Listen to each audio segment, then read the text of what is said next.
Berantas mafia minyak goreng. Assalamualaikum warahmatullahi wabarakatuh. Sampurasun. Salam sejahtera untuk semua umat beragama. Merdeka. Atas izin Allah dan takdirnya, hari ini kita bisa bertemu lagi untuk berceloteh. Mari kita mulai.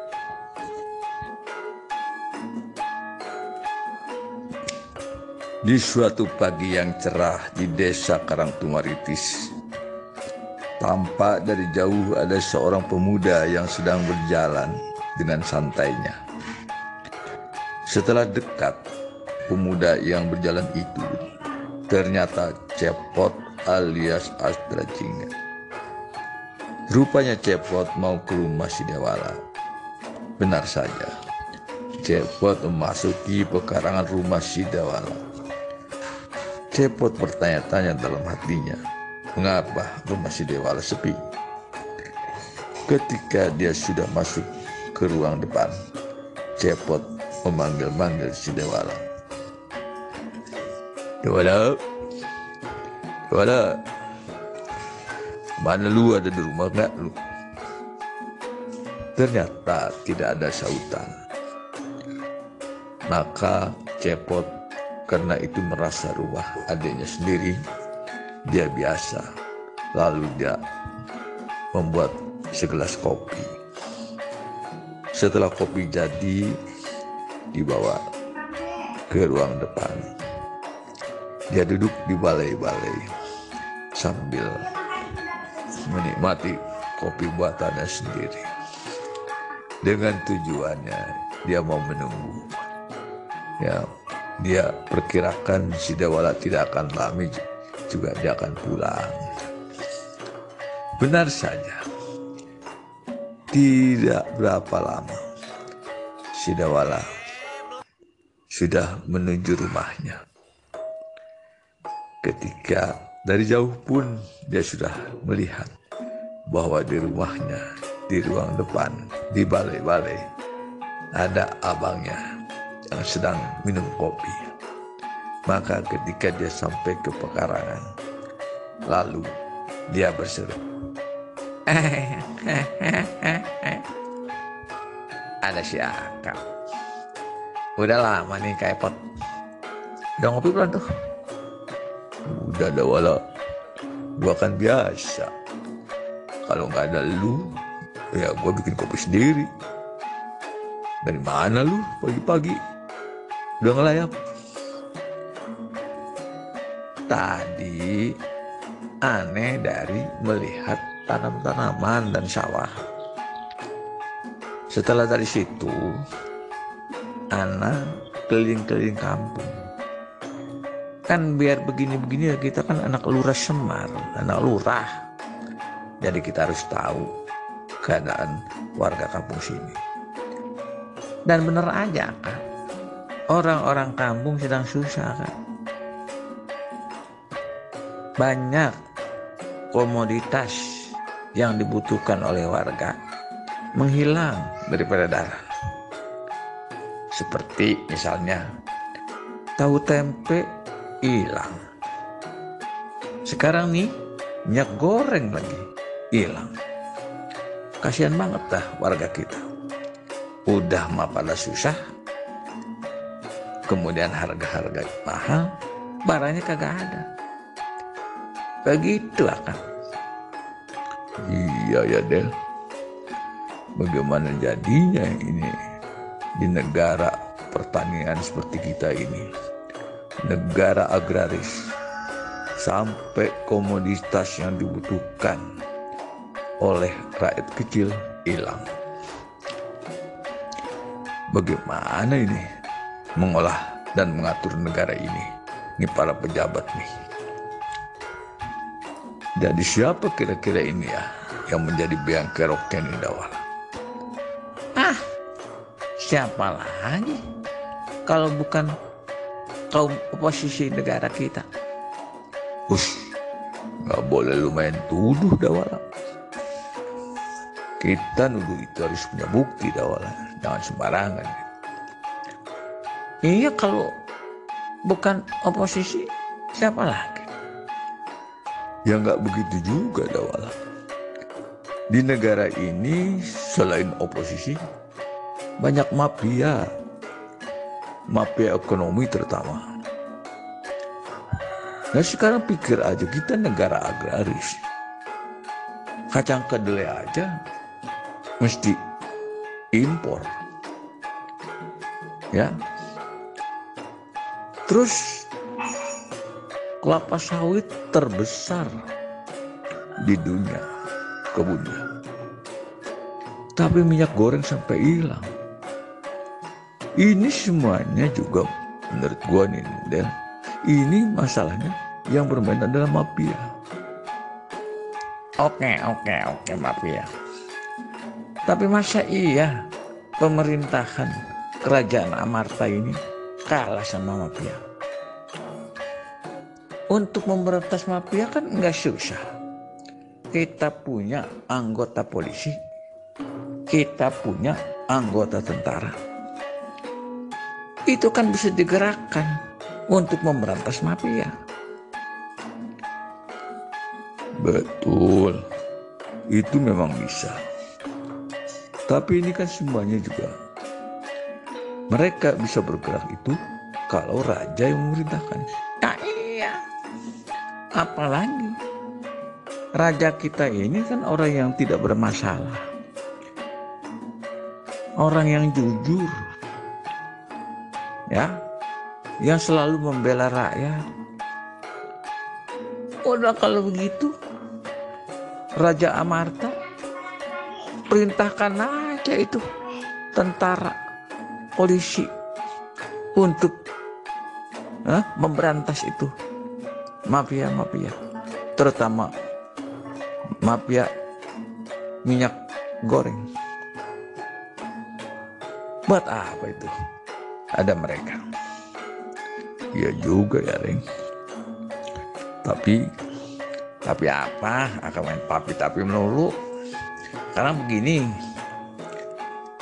kita ini kan punya wakil kita tuh di DPR, Amarta.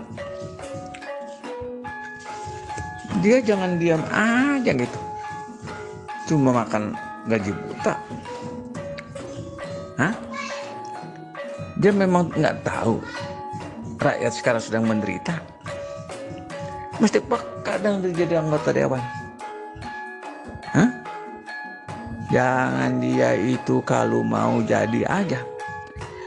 Waktu dia nyalon, wajahnya berseri-seri, senyum ke sana kemari, nebar-nebarkan duit ke rakyat supaya jadi pilih, beli suara. Nah giliran begini dia harus berpikir, rakyat pikirin, enak aja dia. Benar juga ya, Del. Ya kalau begitu begini aja dah. Kita prosedur aja. Ya, nanti kita musyawarah nih sama Bapak Semar. Bagaimana caranya kita koordinir, kita bikin tim tuh. Kita menghadap kepada raja, minta izin ya untuk bisa bermusyawarah dengan wakil-wakil kita di DPR Amarta. Gimana kalau gitu, Del? Nah, itu benar.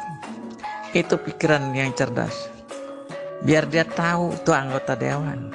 Jangan dikira kita ini rakyat yang bodoh. Semua sekarang rakyat udah pada pinter. Ya. Jadi dia harus berpikir tuh, bagaimana caranya. Ya. Dia mau bikin apa kek, bikin angket kek, bikin pansus gitu, terserah dia dah. Yang penting bagaimana aparat negara ini, terutama bagian keamanan tuh, bisa memberantas mafia. Begitu kan? Kata gue gitu juga.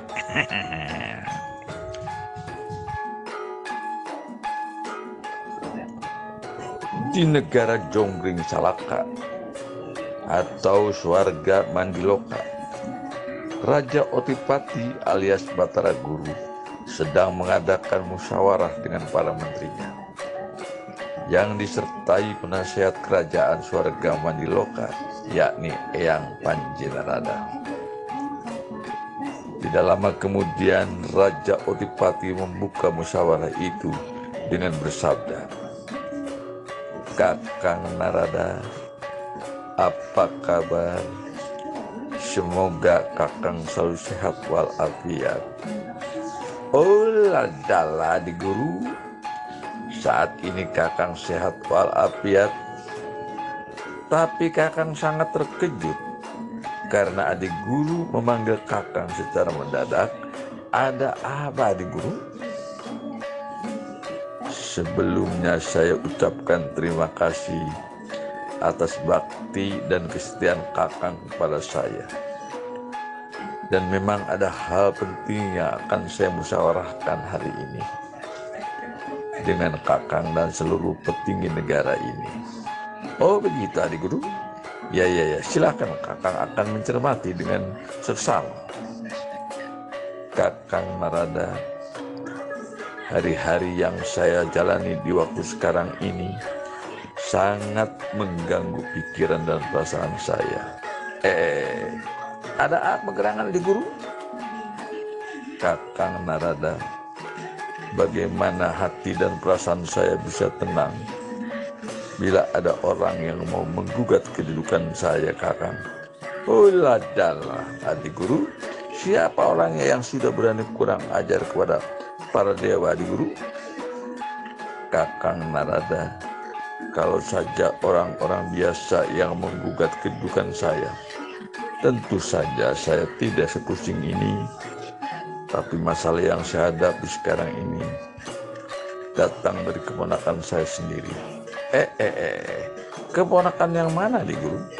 Dewa apa yang sudah berani kurang ajar itu?" "Dia bukan dewa yang ada di sini, tapi dia dewa yang sedang tugas di Mayapada, Kakang. Dia adalah Dawala, putranya Kakang Semar. Saya juga tidak habis pikir kenapa si Dewala seberani itu. Saya khawatir jangan-jangan si Dewala dibekingi sama Kakang Semar. Kalau itu benar, saya tidak bisa berbuat apa-apa, Kakang Narada." Waduh. Celaka 17 adik guru.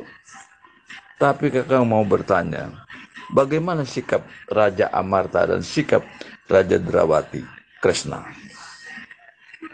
Menurut kepala intelijen kita melaporkan bahwa Raja Amarta dan Kakang Kresna sudah melarang Dawala agar tidak bersikap memberontak kepada kita. Tapi Dawala tetap bersikeras mau menggugat saya, Kakang. Waduh adik guru, gak bisa dibiarkan ulah si Dawala ini. Sekarang Kakang menunggu perintah adik guru. Saat ini Dawala sudah melewati pintu gerbang Swarga Mandiloka, sedang menuju ke sini, Kakang. Sedangkan saya belum bisa menentukan sikap. Saya bingung, Kakang. Walakadala adik guru, jadi harus bagaimana sikap kita? Menurut kalian kita harus bagaimana? Apakah kita menyerah saja? Kalau hanya semata-mata si Dewala saja, itu tidak akan merisaukan saya. Yang saya takuti bagaimana saya bisa melawan bila ada Kakang Semar di belakang si Dewala. Sejenak suasana hening dalam istana Swarga Mandiloka. Semua para dewa yang hadir terdiam dengan pikirannya masing-masing. Tiba-tiba Kabayan Narada berujar, "Begini saja adik guru, ini pendapat Kakang. Sementara kita hadang dulu si Dawala, kita integrasi maksud dan tujuannya. Bila dia bersikeras terpaksa kita pakai kekerasan, kita tangkap dia, kita penjarakan. Begitu menurut Kakang adik guru?" "Ya, saya setuju. Saya serahkan urusan ini pada Kakang Narada. Segera siapkan tim anti huru hara. segera hadang si Dewala, tangkap dan hadapkan ke saya. Baik adik guru, jangan gelisah adik guru, tenang, tenang, tenang, tenang.